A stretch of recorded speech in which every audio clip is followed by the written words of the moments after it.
Welcome back friends, this is current affairs funda. आज की इस वीडियो में हम बात करेंगे ब्लड रिलेशन और इनइक्वालिटी, इन दोनों को कंबाइंड फॉर्मेट में इनके क्वेश्चंस यहाँ पर होंगे। तो ये आपके एसबीआई और आईबीपीएस के प्रीलिम्स के एग्जामिनेशन में पूछे आते हैं। तो एसबीआई का प्रीलिम्स हमारा आने वाला है, तो ऐसे क्वेश्चंस की हम प्रैक्टिस करते रहेंगे ताकि हमें ये मिक्स रीजनिंग के जो सेट हैं वो भी हमें इस बहाने हमारे सॉल्व भी होते रहें। ठीक है। दूसरी चीज दोस्तों, इस वीडियो के एंड में मैं आपको एक असाइनमेंट क्वेश्चन दूंगा। उस क्वेश्चन को आपको सॉल्व करके कमेंट बॉक्स में रिप्लाई करना है ताकि मुझे पता चले कि अब आपको क्वेश्चंस करने आ रहे हैं। अगर आपको कोई भी प्रॉब्लम आती है किसी भी क्वेश्चन को सॉल्व करने में, तो आप कमेंट करके अपना डाउट या क्वेश्चंस जरूर पूछ सकते हैं। तो जो लोग पहली बार वीडियो देख रहे हैं वो इस चैनल को सब्सक्राइब कर लें ताकि उनके पास रेगुलर अपडेट दोस्तों आते रहें। और अगर आप मोबाइल पर ये वीडियो देख रहे हैं तो आप इस बेल आइकॉन पर क्लिक कर लें ताकि जो नया वीडियो अपलोड हो वो आप तक पहुंच सके। और दोस्तों इस वीडियो को लाइक करें कि अपना सपोर्ट जरूर दें, साथ में कमेंट करके अपने डाउट और क्वेश्चंस के आंसर जरूर दें, साथ में इस वीडियो को शेयर करना ना भूलें। सबसे पहले हम बात करेंगे ब्लड रिलेशन के। यहाँ पर 3 क्वेश्चंस जो हैं वो ब्लड रिलेशन के हमने इंक्लूड किए। तो ब्लड रिलेशन के क्वेश्चंस जो है पजल फॉर्मेट में कैसे होते हैं उनके बारे में हम आपको बताएंगे। पजल फॉर्मेट में मतलब है कि आपको एक पैराग्राफ छोटा सा दिया होता है, 2 से 3 लाइन 4 लाइन का, तो आपको उसका एक ग्राफ बनाना होता है, एक डायग्राम बनाना होता है, उसके बाद आपको आंसर देने होते हैं। तो ये थीम होती है इस तरह की क्वेश्चंस की। सबसे पहले हम इस क्वेश्चन को रीड करते हैं। इसमें लिखा है read the below information carefully. जो इन्फॉर्मेशन दी है उसको ध्यानपूर्वक आपको पढ़ना है, फिर आपको क्वेश्चंस के आंसर देने हैं। ठीक है। आप देखो इसमें क्या इन्फॉर्मेशन दिया है। इसमें कहा गया है Jam is the sister of Tom. अब यहां पर जो भी चीज दी है इनको हम ग्राफिकली यहां पर व्यू दिखाएंगे आपको। Jam is the sister of Tom. तो मैंने क्या किया, यहां पर जे को बना लिया। अब जैम का मैंने पहला लेटर जे ले लिया है। ठीक है। Jam is the sister of Tom, तो जैम क्या है, ये फीमेल हो जाएगा। एक चीज मैं आपको बताना चाहूंगा, मेल को हम दिखाएंगे प्लस से, फीमेल को दिखाएंगे निगेटिव से। और दो लोगों के बीच में अगर हमें पेयर दिखाना होगा, मतलब हस्बैंड और वाइफ, जैसे ए और बी के बीच में हस्बैंड वाइफ दिखाना है, तो हम 2 लाइनें बनाएंगे और बाकी सबके बीच में हम सिंगल लाइन से ही काम करेंगे। ठीक है। अब आपको ये समझ में आ गया होगा। अब इसमें कहा गया है कि jam is the sister of Tom, तो जैम जे जो है निगेटिव हो जाएगा, मतलब कि फीमेल, और is the sister of Tom, तो टी यहां पर आपने ऐसा बना दिया। अभी टी के बारे में हमें कुछ नहीं पता। फिर कहा है Tom is married to Dam, मतलब कि टी जो इसकी मैरिड शादी किसके साथ हुई है, मैरिज टू डैम। तो यहां पर 2 लाइनें बना दो और डैम मैंने डी बना दिया। इसके बाद कहा गया है dam is the father of RAM. तो देखो ये क्या है, डैम फादर है मतलब मेल हो जाएगा, और किसका फादर है, रैम का, मतलब कि आर का। और जैसे ही ये मेल हुआ तो ये दोनों पेयर हैं। ठीक है। अब जब मैरिड कपल्स हैं तो यहां पर एक मेल है तो दूसरा फीमेल अपने आप हो जाएगा। अब इतना हमने डिकोड कर लिया। अब जो नेक्स्ट लाइन है इसको हम पढ़ते हैं। इसमें लिखा है Mike is the son of Happy. तो यहां पर हमें पता है कि हैप्पी का एक सन होगा, वो कौन होगा, माइक होगा। ठीक है।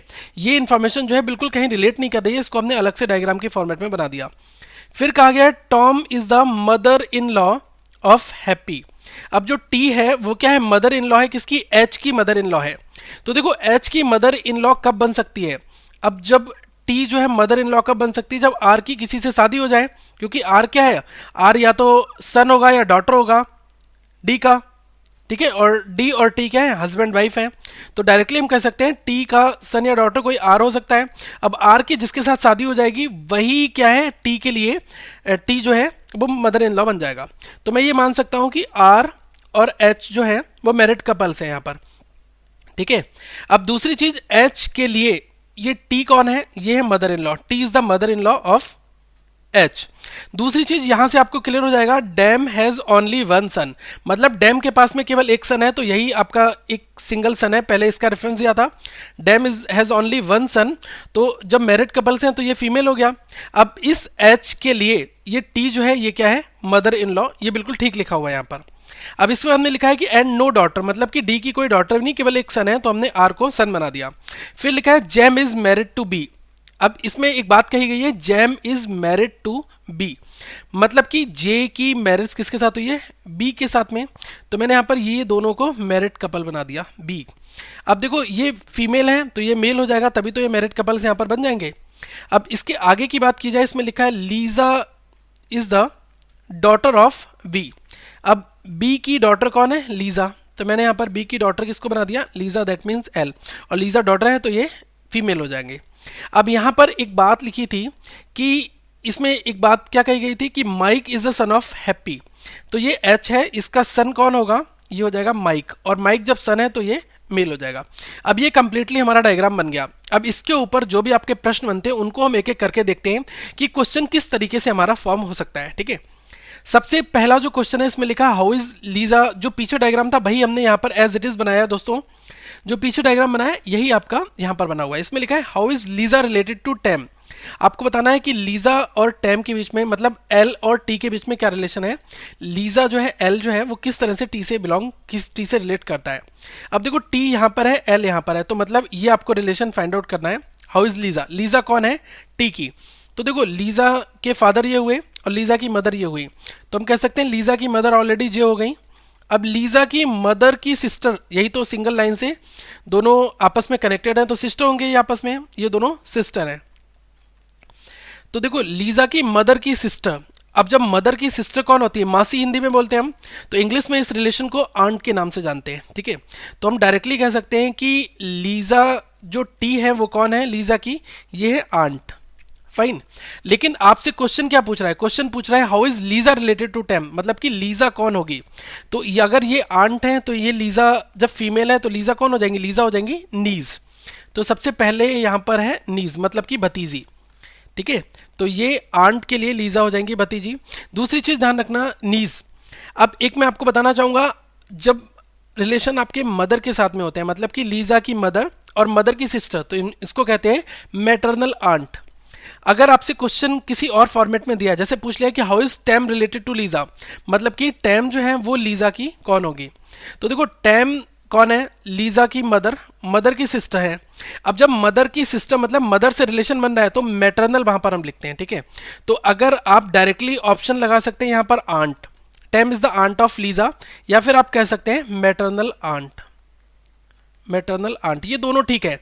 कोई भी आपको क्वेश्चन के ऑप्शंस में दिया होगा। ठीक है, वैसे जनरली आपको आंट दिया होता है, लेकिन मैटरनल आंट दिया है तो ये ज्यादा अप्रोप्रिएट होगा। मदर के साथ रिलेशन जो है वो आंट बनेगा, और फादर की सिस्टर अगर होंगी, फादर की सिस्टर, तो फादर के साथ जो रिलेशन बनेगा आंट का, उसको हम कहेंगे पैटर्नल आंट। ठीक है, सेकेंड क्वेश्चन की अगर बात की जाए, इसमें लिखा है how is Mike related to Dam, मतलब कि माइक और डैम के बीच में क्या रिलेशन है। अब माइक ये है और डैम ये है। ठीक है, अब देखो माइक की मदर ये है और इनके फादर ये हैं, तो माइक के फादर और फादर के फादर, तो यहां पर हम क्या कह सकते हैं, क्वेश्चन पूछ रहा है हाउ इज माइक, मतलब कि एम कौन होगा, डी का। अब देखो एम के फादर आर है, आर के फादर डी है, तो डायरेक्टली हम कह सकते हैं कि डी से रिलेशन जो एम का क्या बनेगा, एम इज द ग्रांडसन हो जाएगा यहां पर। ठीक है, तो एम क्या बन जाएगा, ग्रांडसन, जिसको हम कहते हैं हिंदी में पोता। ठीक है, तो m is the grandson of d। अब यही आपसे पूछ लिया जाए कि how is Dam related to Mike, मतलब कि डैम कौन होंगे माइक के। तो देखो माइक के फादर, फादर के फादर, मतलब कि माइक के ग्रैंडफादर, तो यहां पर ये कौन हो जाएंगे, ग्रैंडफादर, दादाजी। मैं आपको दोनों वाइस वर्सा रिलेशंस बताता चल रहा हूं ताकि आपको कहीं पर कोई कंफ्यूजन किसी तरह का ना हो, क्योंकि ब्लड रिलेशन में हमें बारीकी से ध्यान रखना होता है दोस्तों। नेक्स्ट नंबर थर्ड क्वेश्चन की बात की जाए, इसमें कहा गया है how is Jam related to Ram, मतलब कि जैम और रैम का रिलेशन पूछा है। आर ये है और जे यहां पर ये दिया हुआ है, तो हमसे पूछा गया है कि जे जो है वो आर से किस तरह से रिलेट करेगा। अब देखो आर के फादर और आर की फादर की ये वाइफ, मतलब कि आर की डायरेक्टली मदर ये हो गई। अब आर के मदर की सिस्टर हो गई। ठीक है, तो डायरेक्टली हम क्या कह सकते हैं कि आर की आंट हो जाएंगी। तो क्वेश्चन यही पूछ रहा है how is Jam related to Ram, तो जैम कौन है, आर की, तो Jam is the aunt of R, तो यहां से रिलेशन क्या हो गया, आंट का। अब जब जैम आंट हो गई तो आर कौन होगा, अब आर मेल है तो डेफिनेटली ये क्या हो जाएगा, नेफ्यू। ठीक है, आई होप आपको ये क्वेश्चन समझ में आ गए होंगे, क्योंकि कभी कभी क्या होता है, अब यहीं पर ध्यान रखना कि मैटरनल आंट दिया होगा तो आप मैटरनल आंट वहां पर लगाएंगे। ठीक है, क्योंकि रिलेशन किधर है, मदर के साइड से हो रहा है। ठीक है, मदर के साइड से जब रिलेशन बनता है तो हम उसको मैटरनल के साथ बताते हैं, तो मैटरनल आंट या फिर आंट, दोनों ठीक है। ठीक है, नेक्स्ट बात हम करते हैं इनइक्वालिटी की। इनइक्वालिटी के यहाँ पर 3 क्वेश्चन मैंने ऐड किए हैं, तो इनकी बात भी जरूरी है, क्योंकि आपको डिफरेंट डिफरेंट टाइप के क्वेश्चंस मैं दूं ताकि आपकी प्रिपरेशन जो है वो और अच्छी हो सके। पहले क्वेश्चंस की हम यहां पर बात करते हैं। इसमें कहा गया है, देखो आपको स्टेटमेंट दिया होगा, कंक्लूजन दिया होगा और केवल आपको 5 ऑप्शंस दिए होंगे। पहला ऑप्शन आपको दिया आता है ओनली फर्स्ट फॉलो, कुछ इस तरह से। दूसरा ऑप्शन आपको दिया आता है ओनली सेकंड फॉलो। तीसरा ऑप्शन आपको दिया जाता है कभी कभी इस तरह से, आइदर फर्स्ट और सेकेंड, मतलब कि या तो पहला या तो दूसरा, मतलब आइदर वाली कंडीशन, क्योंकि इनइक्वलिटी में आइदर कंडीशन बनती है। फोर्थ, एक किसी ने पूछा था कि क्वाड्रेटिक की प्रॉब्लम्स में क्या आइदर की कंडीशन बनती है, तो नहीं, क्वाड्रेटिक में कोई आइदर की कंडीशन नहीं बनती है। जब मैथ में हम क्वाड्रेटिक इक्वेशन सॉल्व करते हैं वहां पर आइदर का कोई केस नहीं होता है, ये चीज आप नोट डाउन कर लेना। लेकिन इनइक्वलिटी की बात की जाए तो फोर्थ ऑप्शन जो है हमारा यहाँ पर क्या बनता है, only first only second follow either first और सेकेंड। फोर्थ ऑप्शन हमारा बन जाएगा neither first nor second, neither first nor second. और फिफ्थ वाला क्या बन जाएगा, both first and second follows. ठीक है, जब दोनों आपके फॉलो कर जाए। दो कंक्लूजन दिए हैं, तो या तो पहला फॉलो करेगा या तो दूसरा फॉलो करेगा। ठीक है, या तो क्या है कि दोनों फॉलो नहीं करेंगे या तो दोनों फॉलो करेंगे। अब जो आइदर वाली कंडीशन है ये थोड़ी एम्बिगियस है, ये हमने काफी डिटेल में डिस्कस की है, तो आप क्या करें, हमारी इनइक्वलिटी की वीडियो देख लें। दूसरी चीज दोस्तों, इस वीडियो के डिस्क्रिप्शन बॉक्स में आपको ब्लड रिलेशन की प्लेलिस्ट मिल जाएगी और साथ में इनइक्वलिटी की, इन दोनों की प्लेलिस्ट जो है वो एटलीस्ट आपको यहाँ पर डिस्क्रिप्शन बॉक्स में मिल जाएगी। अब बात करते हैं सबसे पहले क्वेश्चन की। अब सबसे पहले क्वेश्चन में दिया है कि B is less than L semicolon के इक्वल टू एम सेमीकोलन, और तीसरा स्टेटमेंट ये। देखो कभी कभी क्या होता है कि एक ही लाइन में सारे स्टेटमेंट लिखे होते हैं, पहला स्टेटमेंट फिर सेमीकोलन फिर दूसरा स्टेटमेंट। तो इसका मतलब क्या है कि अगर आपको 2 3 लाइन 4 लाइन में स्टेटमेंट लिखे हैं तो आप परेशान मत होना। मतलब यही है कि पहले लाइन में आपने लिख दिया फिर लिख दिया, अब इस वाली पहले लाइन को उठाकर मैं यहाँ रख दूं, बात वही है। अब इस स्टेटमेंट के हिसाब से दोनों कंक्लूजन चेक करने। पहला कंक्लूजन हमारा कहता है B is less than V. अब इसमें आपको ये कंक्लूजन चेक करना है, तो सबसे पहले क्या करो, आप बी से एल तक चेक कर लो। बी से एल तक जाएंगे, उसके बाद में हम एल से लेकर वी तक चले जाएंगे। वी से एल गए, फिर एल से हम बी तक चले जाएंगे। तो आप बी से एल तक जाते हो आपको लेस देन का सिंबल मिलता है, और एल से वी तक जाते हो तो आपको क्या मिलता है, पहले आपको इक्वल मिलेगा, फिर आपको लेस देन और इक्वल मिल जाएगा, फिर आपको लेस देन मिल जाएगा। मुझे पता है कि आपको इनइक्वलिटी आती है, इस वजह से ही मैं डायरेक्ट प्रैक्टिस सेट सॉल्व करा रहा हूँ, क्योंकि बेसिक फंडामेंटल जिसको नहीं आते उनको सीखना पड़ेगा, तो वो सीखने के लिए डिस्क्रिप्शन बॉक्स में जा सकते हैं। अब इन सब सिंबल्स की अगर आप कंपैरिजन करते हो तो यहाँ पर हाईएस्ट प्रेसिडेंस लेस देन की होगी, लेस देन मिलेगा, लेस देन का सिंबल दिया है तो पहला आपका फॉलो कर गया। सेकंड कहता है एम से आपको पी तक जाना है, तो देखो एम से पी तक जाने का तरीका क्या है कि सबसे पहले आप एम से के तक जाओ। ठीक है, तो एम से के तक हम यहाँ पर गए, तो एम से के तक जाने में आपको इक्वल का सिंबल मिल जाएगा। अब के तक जाने के बाद आप क्या करो, के से पी तक चले जाओ। देखो के से पी आप आसानी से जा सकते हो। अब के से पी रिवर्स ऑर्डर में जा रहे हैं तो सिंबल सारे चेंज हो जाएंगे।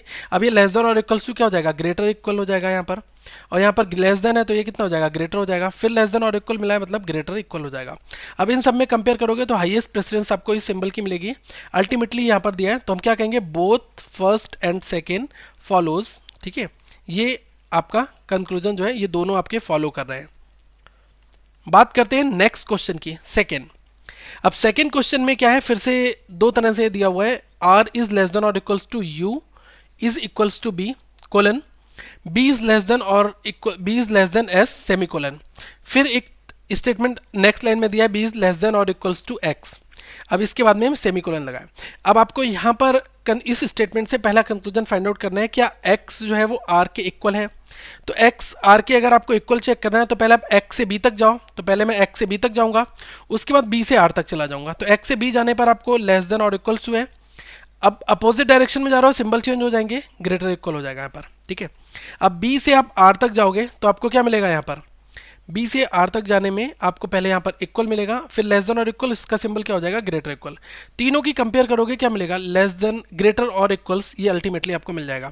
ध्यान रखना यहाँ पर कि ये आपको कंबाइंड मिला, लेकिन पहला क्या कहता है x इक्वल टू r, तो मतलब इंडिविजुअली ये अनफॉलो हो जाएगा, फॉलो नहीं करेगा।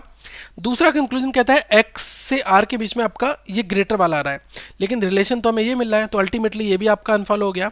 ध्यान रखना, जब x इक्वल्स टू r आपका है और x is greater then r है, और दोनों सिंबल को अगर मैं मिला देता हूं तो हम क्या कहेंगे, x इज ग्रेटर देन और इक्वल्स टू r, ये कहेंगे, और यही आपका ओरिजिनल सिंबल भी बन रहा है। ठीक है, तो आइदर और में एक केस ये भी होता है कि आप जब कंक्लूजन आपके दोनों अनफॉलो हो जाएं और जो ओरिजिनल कंक्लूजन बन रहा है वो आपके दोनों कंक्लूजन से डिराइव्ड हो रहा है, तो उस केस में आपका आइदर और बन जाता है। तो यहाँ पर हमारा आंसर क्या होगा, आइदर फर्स्ट और सेकेंड। आई होप आपको ये टाइप समझ में आया होगा।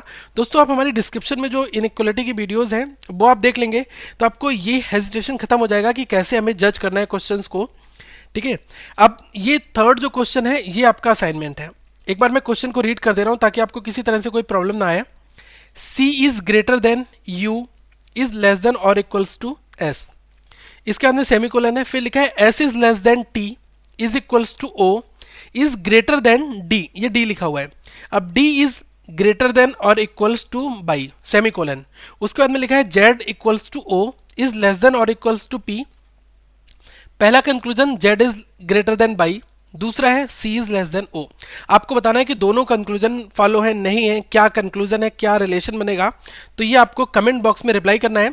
और आप प्लीज़ ये जरूर करना है कि आपको जो आंसर राइट लगता है उसको लाइक जरूर करें, ताकि लोगों को और भी ज़्यादा इंकरेजमेंट मिले, फिर वो अच्छे अच्छे आंसर्स देना स्टार्ट भी करें, ठीक है। क्योंकि ये हमने नया इनिशिएटिव स्टार्ट किया है कि आप लोगों के लिए क्वेश्चन असाइनमेंट का जरूर दें, ताकि ये पता चल जाए कि आप क्वेश्चन सॉल्व कर पा रहे हैं, आपको कोई प्रॉब्लम तो नहीं आ रही। किसी तरह की कोई प्रॉब्लम आए जरूर कमेंट करें, हम उसका रिप्लाई जरूर देंगे। और दोस्तों जो राइट आंसर होगा वो पहले कमेंट बॉक्स में हम उसको पिन कर देंगे, ताकि हर एक वो बंदा देख सके जो इस चैनल के माध्यम पर यहां पर आता है, ठीक है। आई होप आपको ये सेशन समझ में आया होगा। दोस्तों अपने सुझाव जरूर दें, ताकि हम इन सेशंस को और ज़्यादा इंटरेक्टिव बना सके, ताकि आपके एग्जामिनेशन में अच्छा स्कोर एक लाया जा सके। आगे की जो वीडियोस हैं वो आपका प्लेलिस्ट आपको मिल जाएंगे, आप फॉलो कर सकते हैं दोस्तों। और आप हमें ट्वीट कर सकते हैं हम करंट अफेयर्स पर, साथ में करंट अफेयर्स फंडा कैफ आप फॉलो कर लें फेसबुक पर। दोस्तों वेबसाइट को विजिट करते रहे, यहाँ पर हिंदू का एडिटोरियल आता है, वो आपके लिए फायदेमंद बहुत ज़्यादा है। तो इस वीडियो को लाइक करके अपना सपोर्ट जरूर दें, चैनल को सब्सक्राइब जरूर करें दोस्तों, और साथ में इस वीडियो को अपने दोस्तों तक शेयर जरूर करें। Thank you friends, have a good day.